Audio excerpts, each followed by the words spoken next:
Again, Dr. Mohan explained before that the mitral valve is not a simple two leaflet. There are many structures. So basically leaflets, the annulus, cardiotendinae, papillary muscles, the ventricular wall, all form a component of the mitral valve structure. So if you have pathology at any of these levels, that will interfere with the valve function, resulting in pathology.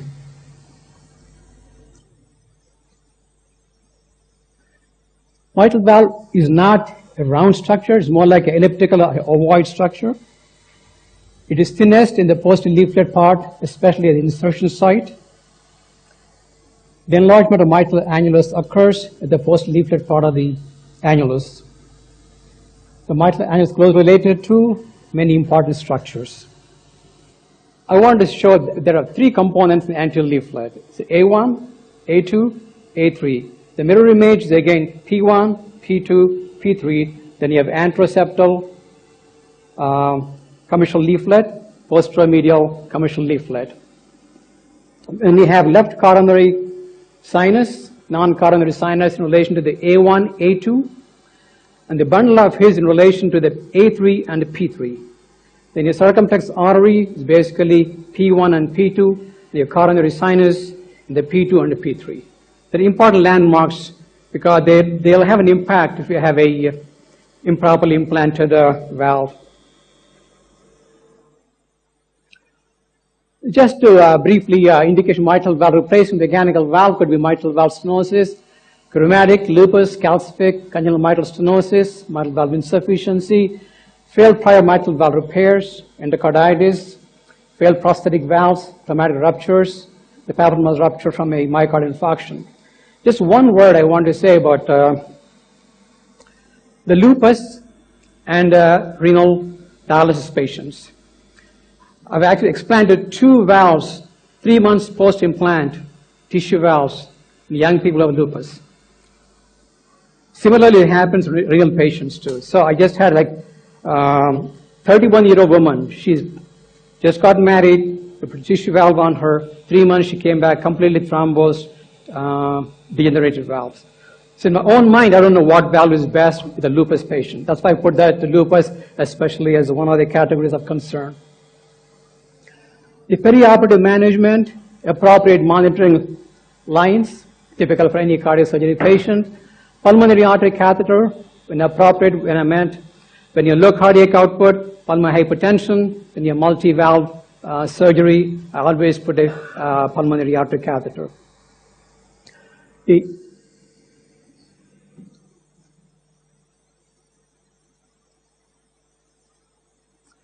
The transesophageal echocardiography is standard of care, especially in Western countries. Whether one bypass or a complex reoperation, always have the TE as a gold standard for my management. In external defibrillation pads for any reoperations, a double lumen endotracheal tube, we're planning for right thoracotomy or a minimally invasive approach. And this one thing I do in my practice, I always have a carbon dioxide insufflation in my operative field. We published a paper about 20 years ago showing the benefits of CO2 insufflation or flooding the field with the carbon dioxide. We minimize the risk of stroke, almost non-existent, and also we have a very low incidence of myocardial infarctions. The reason is carbon dioxide is 7 times heavier than the air, 20 times rapidly absorbed in the bloodstream compared to the air. So if any micro bubbles in the bloodstream, it rapidly dissolves, so you don't have any consequences from those air bubbles. How do you approach mitral valve? Well, I would say 90% time it is a median stenotomy, then followed by right thoracotomy. I have used left thoracotomy very infrequently. Partial hemistenotomy, again I use in women. Looking for cosmesis, the line of incision is well below the brow line, so it just makes it more appealing. It's the lower hemistenotomy. A minimally invasive approach with direct vision, video assisted, robotic assisted mitral valve surgery. So this is my least favorite. This is most commonly performed midline stenotomy incision, and a right thoracotomy with mini thoracotomy or a generous incision through both ends of space. And it's a lower hemistenotomy is another approach I used fairly frequently. The standard cannulation for the mitral valve is the aortic cannulation, bicaval cannulation preferred. I've also done it with a single cannula at times when I have a large left atrium. And I routinely use antegrade retrograde cardioplasia. I only have one shot of antegrade cardioplasia, but it could be a 30-minute operation or 3-hour operation. So always relied on the retrograde cardioplegia. I've done from 1990, since Gundry introduced it. I've now changed my practice. Again, this personal preference. Of course, systemic hypothermia is a key.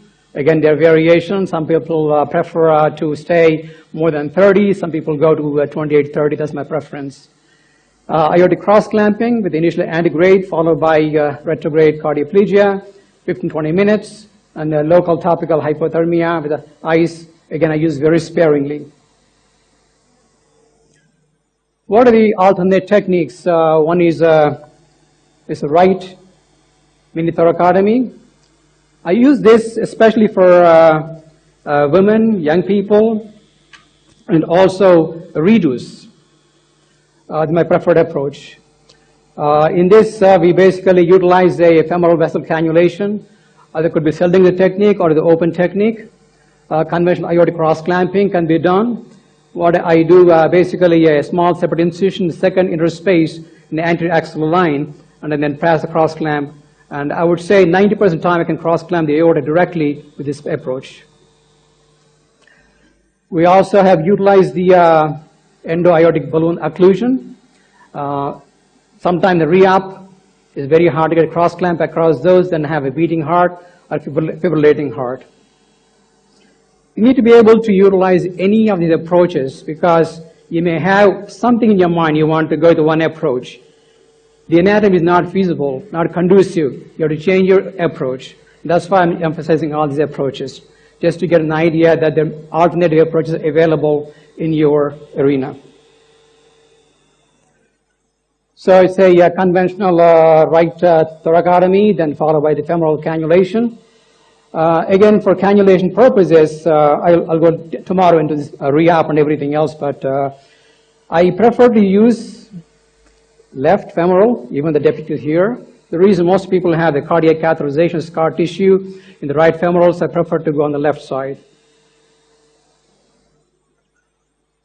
And the axial mitral valve is obtained through left atrial approach, the Waterston's or Sondergaard's groove, transeptal approach, forgive me, applicable in simultaneous mitral and tricuspid valve surgery, and the biatrial approach, which could be horizontal biatrial approach or superior biatrial approach.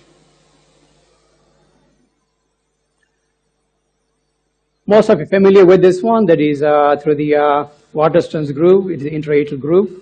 I would say 90% people, that's how the surgery is performed all over the world. People may say they have more of minimally invasive approach, but in reality, if you look at the numbers across the world, it's a very small segment of the patients that have the minimally invasive approach.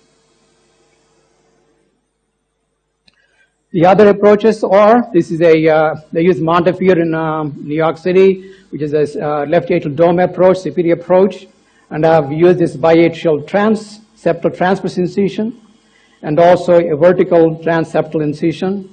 And this is a biatrial superior approach. In this, you almost always knock off the SA node artery, so you have a significant arrhythmia, so it's not my preferred approach.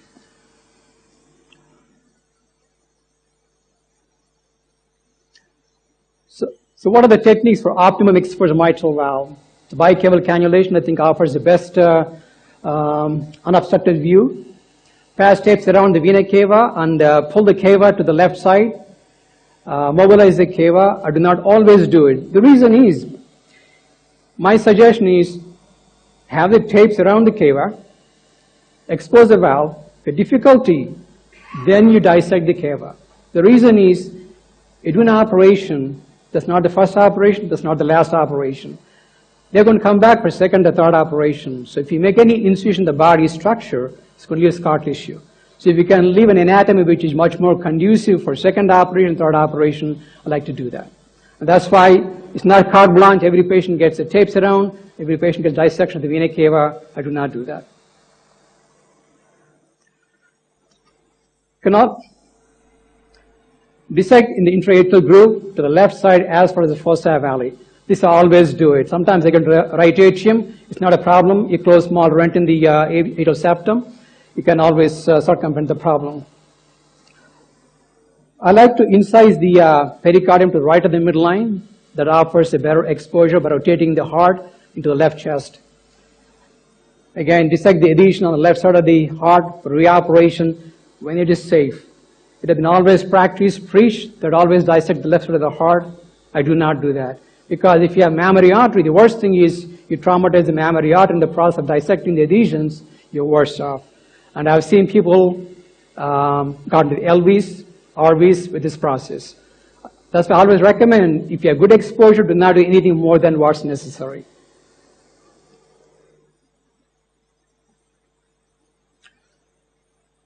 Open the left atrium and carry the incision inferiorly and behind the inferior vena cava. That's always a very good way to have adequate exposure just by this simple maneuver.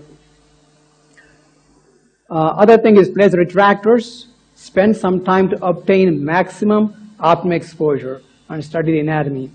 I've seen not only here, even in the US, people put the retractor, they want to start cutting the valve. Spend a little time. Look at the anatomy. Do you have adequate exposure or not? Is a valve diseased, repairable? What happened to subvalvular apparatus? And most people don't look at any of those things. They just go to the valve and cut the valve out. Spend some time. The key to successful surgery in any area is a good exposure of the valve, good understanding of the anatomy, and the variables come across. Because not every patient is same like other patient. Do not manipulate the left atrium and appendage before the aortic cross clamping for any unexpected thrombi in the left atrial chamber. The mitral valve is excised with the 2 millimeters away from the annulus, start in the middle of the anterior leaflet. Sometimes the plated fraction suture can also put a clamp on it. Incision is carried to the left and to the right. Try to preserve the posterior leaflet if valve is not calcified. Even though I put a mechanical valve, I'll leave the posterior mitral leaflet if it is soft. If the leaflet is heavily calcified, cut the papillary muscle of the small valve tissue which can reattach to the annulus. Care must be taken to not to cause LV obstruction by retaining too much of anterior leaflet. I had in my beginning of my career in 1984, the practice to leave all the valve tissues. I retained the entire anterior leaflet. I did 4 grafts on this patient, put a mitral valve prosthesis, and the second edition are doing very well. But at the beginning of her echo, we didn't have an understanding. So we had an echocardiograph and found out she has severe LV obstruction. So third, I took her back, took out the valve prosthesis, took out the anterior leaflet, and replaced the valve. This is my own personal experience. That's why I always say, do not leave too much of anterior mitral leaflet.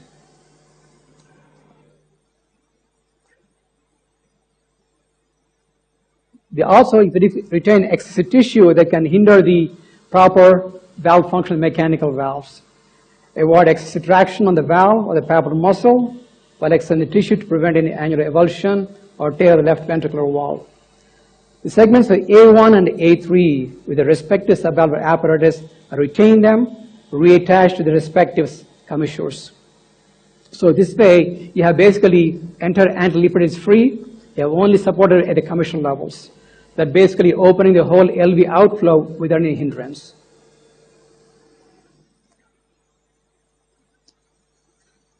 So there are 2 ways of putting the valve sutures. One is everting, another one is a non-everting. I'm sure probably most of you do everting sutures.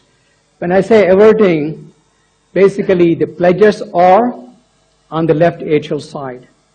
Suture goes from left atrium into the annulus, comes out of the LV, and then you pass sutures into the mitral valve sewing ring.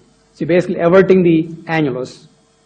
The other way to do it is the place sutures from the LV through the annulus, right, and then to the prosthesis. So in everting sutures, the valve sits intraannularly. In a supraannular, the valve sits above the annulus. There's no tension, there's no eversion. So if you have a calcified mitral annulus, you're trying to put an everting sutures, there's a good chance you're going to have a tear in the annulus. In my practice, till today, I have not done everting sutures. That's how I was trained. But when I come here, 90% of valves are done this way. So I've learned something here, and also taught something to these people here. And again, I use interrupted pleasure sutures, horizontal mattress sutures. People have done the continuous monofilament suture, but I think the significant incidence of paravalvular leak with this approach. But again, a lot of experts is probably good in their hands. So this is basically everting sutures. The pleasures on the left atrial side, non-everting, the pleasures on the LV side. Am I in time? Okay. With the mechanical valves, the rim of retained leaflet tissue should be very minimal. Non-calcified post-leaflet can be retained if mitral annulus is large enough, can accommodate a large prosthesis. If you have a small annulus, if you retain the post-leaflet, you're going to have problem with the leaflet opening most of the times. As a rule, when for a 31 size valve, I can almost always retain a post-leaflet completely if it's not calcified. The large calcium mass of caudal tissue should be excised to give enough space for mechanical valve to function properly. If cards are thick or calcified, excise the cards and place Gore-Tex artificial cards. This I do when I have a poor LV function, because tip of the palpebral is always very fibrotic. I take 2 Gore-Tex sutures, tips the palpebral muscles, put them at the commissural levels, and that does support especially poor LV functions.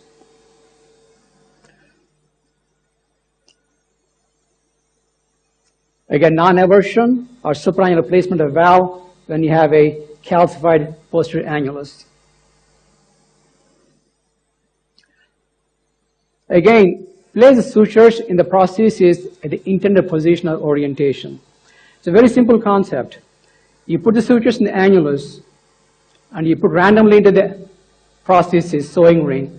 Once you see the valve, try to rotate the valve. That's where you cause sometimes the disruption of the annulus or tear in the LV wall.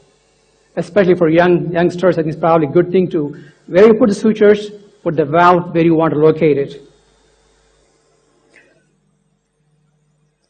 Minimize the rotation of the valve of tying the knots to prevent annular or LV tear. Use the manufactured devices to rotate the prosthetic valve. Why? If you use non-recommended instruments, clamps, you're going to break the strut or dislodge the leaflets. Till today, I have not seen in my practice, I have 70% practice all a valve surgery. And a significant in my practice, I still implant mechanical valves. I'll tell you the reason why. So far, I have not dislodged a leaflet because you have to pay attention to all those subtleties of this operation. The single disc valve is oriented with the disc mimicking the native anteromitral leaflet. What I say, when I say that the larger orifice of the single disc has to place posteriorly. It basically mimics the normal anterior leaflet motion. And with the bileaflet valves, whether it's Ainger, Onyx valve, or any of these bileaflet valves, I put parallel to the aortic annulus, mimicking the normal mitral valve closure. Rupture of the LV wall is rare, but fatal complication happens from the too much traction on the annulus exciting the mitral valve. Implanting too large a valve or prosthesis, and removal of calciums on the postal annulus can also cause the LV wall rupture. Had a couple of those, but able to repair it with a pericardial patch and put a valve. There are no catastrophes happened, but I recognize the tear. One of the things is the heart should not be tipped after putting the valve. Because once you put the mechanical valve, you lift the heart. That's a fixed point, and you're going to have a AV groove separation. And in my practice for the last 20 years, the way I de-air the heart, not through the apex, but the transeptally. I go right through the RV, across septum, into the LV. That's the most non-dependent part of the heart. Again, the perforation of the posterior wall of the ventricle from a prosthesis valve strut can happen, of course, more common with the solid-word valves. This is one of the valves I've explanted about 37 years after implant. It was 18 years, 19 years when you had an operation, 1970, I think 77, 78. Just came back 3 months ago, he had a large aneurysm of the aortic aneurysm. 37 years, still functioning very well. There are no ball variants, there are no trauma to the struts. So just show to you that the mechanical valves, is properly taken care, could last for the life of the patient. This is one of my degenerated prosthetic valves, tissue valves. But again, don't take it as a gospel. So there are no ideal substitute prosthetic valve in the market. When possible, repair the native valve